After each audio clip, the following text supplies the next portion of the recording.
Hello दोस्तों, नमस्कार। आज का टॉपिक है कि पुलिस बदमाशों पर कैसे निगरानी रखती है। दोस्तों, जैसा कि आपको मालूम है कि पुलिस का 3 काम है। पहला काम है कानून व्यवस्था को दुरुस्त रखना, to maintain law and order.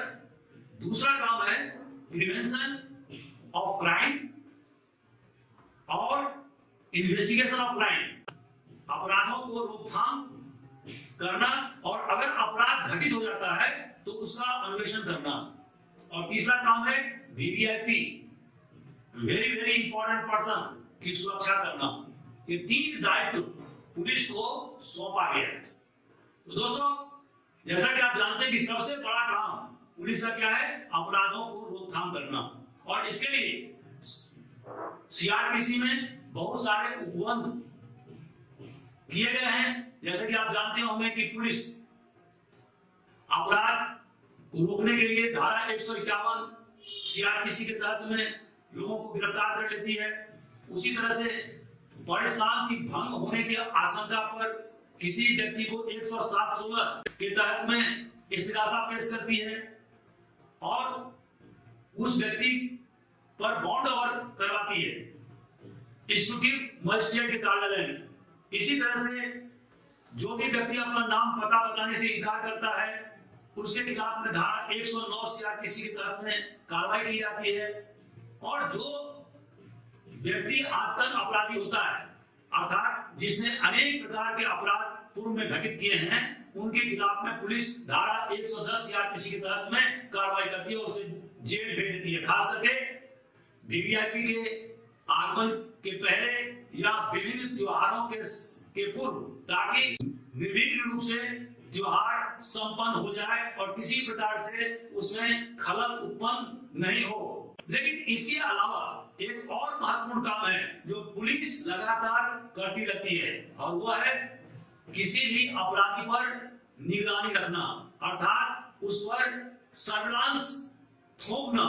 दोस्तों, ऐसे अपराधी जो कि समाज के लिए बहुत ही खतरनाक है, जो हमेशा जराइम पेशा में रहता है, जिसने क्रिमिनल एक्टिविटीज को अपना पेशा अख्तियार कर लिया है, जो लगातार वारदात करते रहता है, तो ऐसे व्यक्ति को पुलिस अधीक्षक के द्वारा, और जहां पर पुलिस कमिश्नरी है वहां पर डिप्टी पुलिस कमिश्नर के द्वारा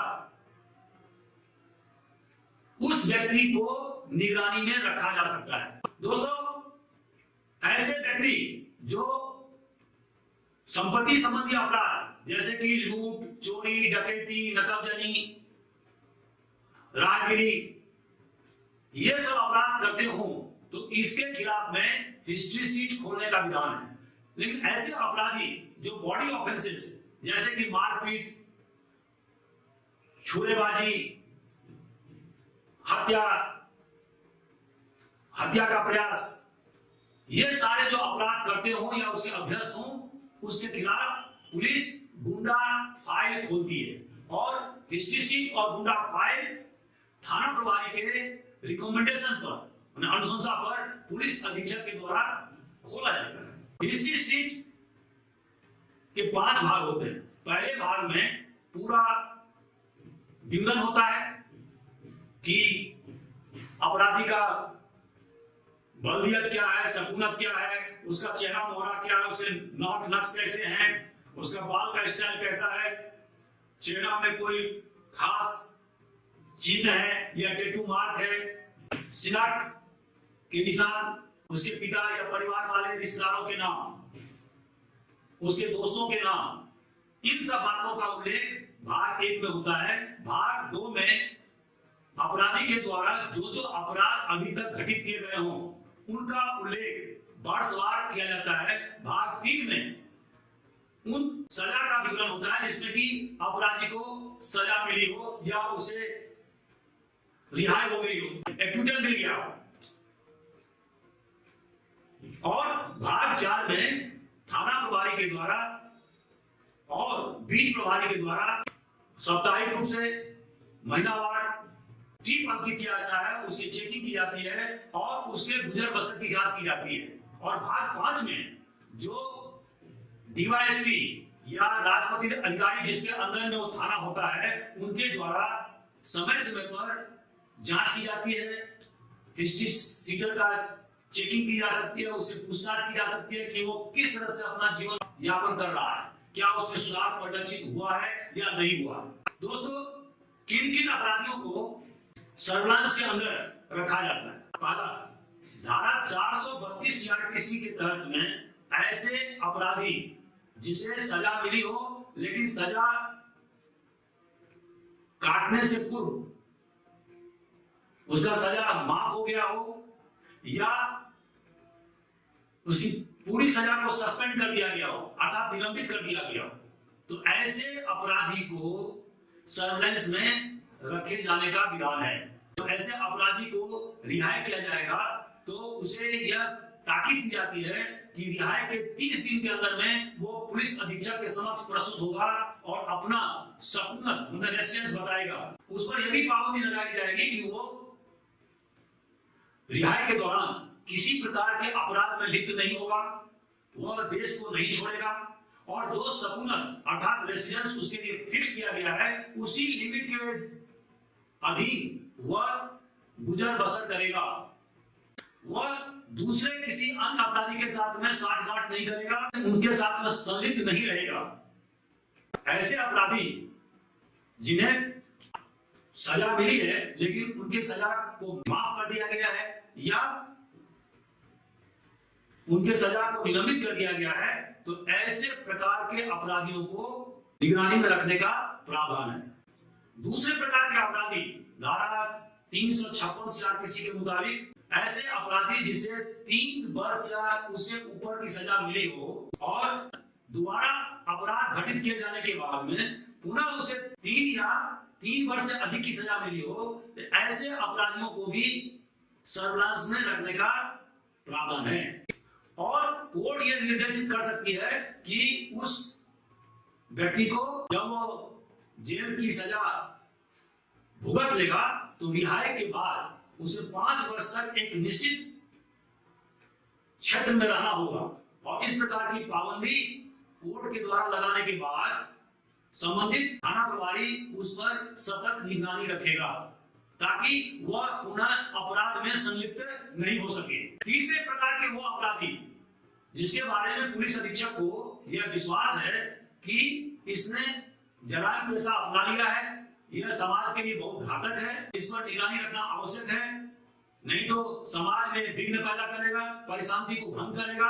तो ऐसे अपराधियों के खिलाफ भी निगरानी रखने का प्रावधान है और वह पुलिस अधीक्षक के आदेश से उसका नाम थाने में रखे हुए सर्विलांस रजिस्टर में दर्ज किया जाएगा, उस पर सतत निगरानी की जाएगी और अगर वह प्रॉपर्टी ऑफेंसेज में संपत्ति संबंधी अपराध से संलिप्त है तो उसके खिलाफ में हिस्ट्री शीट खोले जाएंगे।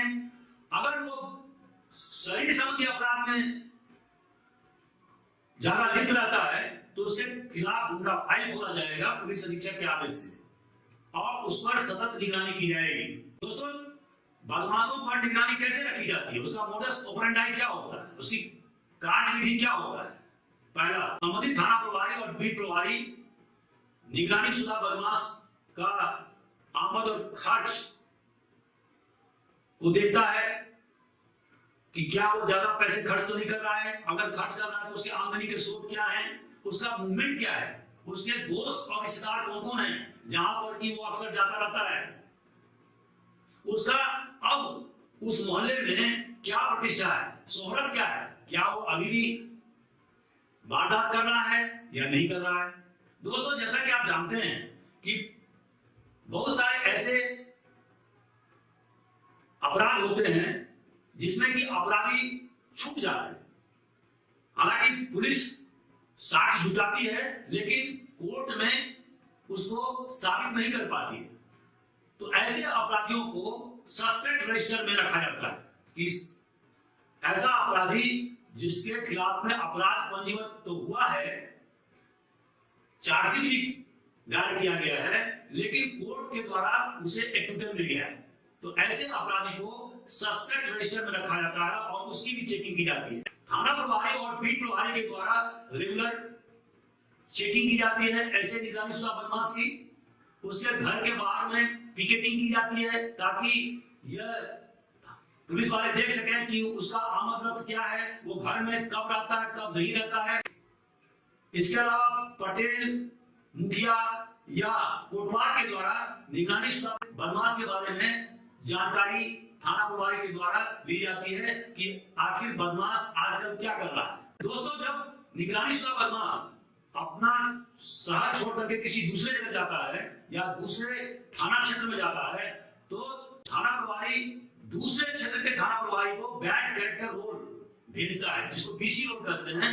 और इस बीसी रोल में उस बदमाश के बारे में सारी जानकारी रहती है और इस बीसी रोल के माध्यम से संबंधित थाना प्रभारी को यह आगाह किया जाता है कि जब तक बदमाश उसके थाना क्षेत्र में रहता है तब तक उस पर पूरी तरह से निगाह और निगरानी रखा जाए, ताकि उस थाना क्षेत्र में बदमाश कोई अपराध घटित नहीं कर सके। हिस्ट्री सीट के रेगुलर चेकिंग से निगरानी शुदा बदमाश के आमद रफ्त, उसके चाल चलन, उसके व्यवहार, उसके आमद खर्च की जानकारी थाना प्रभारी को मिलती रहती है। इसके अलावा आजकल नए तरीके से बदमाशों को निगरानी रखने का काम किया जाता है। जैसे पहले भी चिट्ठी को पुलिस के द्वारा इंटरसेप्ट किया जाता था और उसको पढ़कर देखा जाता था कि आखिर इसमें बदमाश के बारे में क्या क्या लिखा हुआ है। निश्चित रूप से यह वरिष्ठ अधिकारियों के आदेश से इंटरसेप्ट करने का काम किया जाता था। वर्तमान समय में फोन टेपिंग करने का काम किया जाता है और यह निगरानी रखने का सबसे बड़ा साधन है। कंप्यूटर सर्विलांस, इसके माध्यम से इंफॉर्मेशन का एनालिसिस किया जाता है और ट्रैफिक ऑनलाइन को देखा जाता है कि बदमाश का कहां बात हो रही है, कौन कौन लोग इसके संपर्क में हैं। इसके अलावा आजकल शहरों में CCTV camera, close circuit TV का बहुत ज्यादा प्रचलन बढ़ गया है और इसके कारण से आपने देखा होगा दिल्ली में सैकड़ों जगह सीसीटीवी कैमरा लगाए गए हैं। इसके अलावा इंदौर जैसे शहरों में हमने RLVD लगाया था विभिन्न चौराहों पर। RLVD मतलब रेड लाइट व्हीकल डिटेक्टर। और जब मैं पुलिस अधीक्षक इंदौर था तो 100 करोड़ की लागत से करीब 43 चौराहे पर RLVD लगाया गया था। इसका दो मकसद था। पहला मकसद था ट्रैफिक वायलेशन को, उल्लंघन को रोकना, और दूसरा मकसद था कि अगर कोई वारदात होती है तो तत्काल कंट्रोल रूम को जानकारी दी जाती है कि आखिर बदमाश वारदात करके कहां जा रहा है और पुलिस को बदमाशों को पकड़ने में सहूलियत होती है। और इसके कारण से आप देखेंगे कि अपराधों में भारी गिरावट दर्ज की गई है। खास करके महिलाओं के साथ जो रोड पर छेड़छाड़ होता था शहरों के बीच में, या चेन लूटने की वारदात बहुत ज्यादा होती थी पहले के जमाने में। अब सीसीटीवी और RLVD लगने से इस प्रकार के वारदात में भारी कमी परिलक्षित हुई है। एक अन्य तरीका आजकल इजाद हो गया है, वो है सोशल नेटवर्किंग मैपिंग, और जिसमें पुलिस अधिकारियों द्वारा, खास करके साइबर सेल के द्वारा फेसबुक, ट्विटर या इंस्टाग्राम या अन्य जो सोशल नेटवर्किंग साइट हैं उनका मैपिंग करना और पता लगाना कि आखिर बदमाश की क्या क्या गतिविधियां चल रही हैं। और ये आजकल एक मजबूत हथियार पुलिस के हाथ में हो गया है। दोस्तों, इसके अलावा एरियल सर्वेलेंस और सैटेलाइट इमेजरी, इसका भी उपयोग बड़े बड़े आतंकवादी गिरोह को तोड़ने में किया जा रहा है। जैसे कि अभी आपने देखा होगा कि किस तरह से ओस्मा बिन लादेन को पाकिस्तान में एबोटाबाद में मार गिराया गया था और उसके गतिविधियों की पूरी जानकारी अमेरिका को सैटेलाइट इमेजरी से प्राप्त हुआ था। इसी तरह से अभी अलकायदा के मुख्य अल जवाहिरी को ड्रोन के द्वारा मार गिराया गया और उसकी जानकारी सैटेलाइट इमेजरी से अमेरिका को प्राप्त हुआ और उसके बाद उसने ड्रोन का इस्तेमाल किया।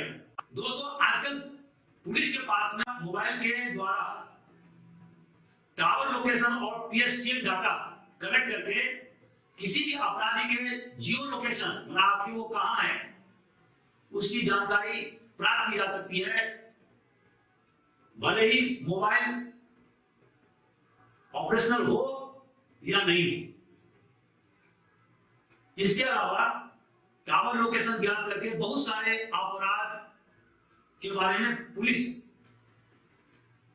आजकल पता लगा रही है और उन्हें सफलता मिल रही है। अब प्रश्न उठता है कि किसी भी बदमाश या अपराधी के खिलाफ निगरानी कितने दिन के लिए है।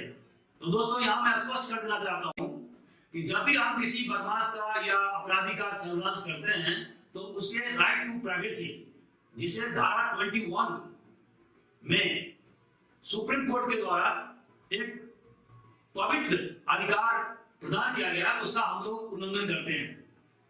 तो चूंकि यह समाज के व्यापक हित को देखते हुए किसी भी अपराधी पर निगरानी किया जाता है, तो ऐसी स्थिति में पुलिस को यह कोशिश करना चाहिए कि कम से कम समय तक किसी भी अपराधी के ऊपर निगरानी रखा जा सके, ताकि वो सही ढंग से अपना गुजर बसर कर सके, उसका व्यक्तिगत जीवन का किसी प्रकार से नुकसान नहीं हो। दोस्तों सर्विलांस या निगरानी अपराध के रोकथाम के लिए पुलिस के पास एक जबरदस्त हथियार है, बशर्ते कि उस हथियार का सही ढंग से इस्तेमाल किया जा सके। और इसके लिए जो सबसे महत्वपूर्ण जो फॉर्मूला है वह है MAMS। M मतलब मूवमेंट, A मतलब एसोसिएट, M मतलब मेंटेनेंस और S मतलब सस्पिशन। इसका अर्थ यह हुआ कि पुलिस अधिकारी यह देखता है कि निगरानी शुदा बदमाश का मूवमेंट क्या है, वो कहां जाता है, उसकी आमद कहां है, उसके कौन कौन से दोस्त साथीदार हैं जिसके साथ वो संपर्क में रहता है, उसके जीविकोपार्जन के साधन क्या है, वो गुजर बसर कैसे कर रहा है, क्या कोई नया धंधा चालू किया है। और एस मतलब सस्पिशन, मतलब वो निगरानी में रहने के बावजूद जो उस इलाके में अपराध घटित हुए हैं उसमें किस किस अपराध में वो सस्पेक्ट हुआ है। हालांकि पुलिस के पास में पर्याप्त सबूत नहीं है जिससे कि वो उस निगरानी शुदा बदमाश के खिलाफ चार्जशीट कोर्ट में दायर कर सके, लेकिन क्या वह निगरानी शुदा बदमाश किसी अपराध में संदेही रहा है? अगर हाँ तो उसे सस्पेक्ट रजिस्टर में रखना होगा और उस पर सतत निगरानी करना होगा। अगर कोई निगरानी शुदा बदमाश 3-4 साल 5 साल के बाद में किसी अपराध में संदेही नहीं हो रहा है या वो इनएक्टिव हो गया है, तो ऐसे निगरानी शुदा बदमाश को निगरानी से हटाया जा सकता है, उसका नाम सर्विलेंस रजिस्टर से काट दिया जाएगा और उसके खिलाफ जो रजिस्ट्री या गुंडा फाइल खोला गया है वह पुलिस अधीक्षक के आदेश से उसे बंद किया जा सकेगा। तो दोस्तों आज का हमारा वीडियो कैसा रहा इसके बारे में आप अपनी टीम से जरूर अवगत कराएं। कल पुनः मैं एक और वीडियो लेके आऊंगा कि ट्रैकिंग डॉग्स जो पुलिस के द्वारा घटना के बाद इस्तेमाल होता है वो कितना कारगर है, उसके क्या महत्व है साक्ष्य में, इसके बारे में मैं डिटेल व्याख्या प्रस्तुत करूंगा। Thank you very much.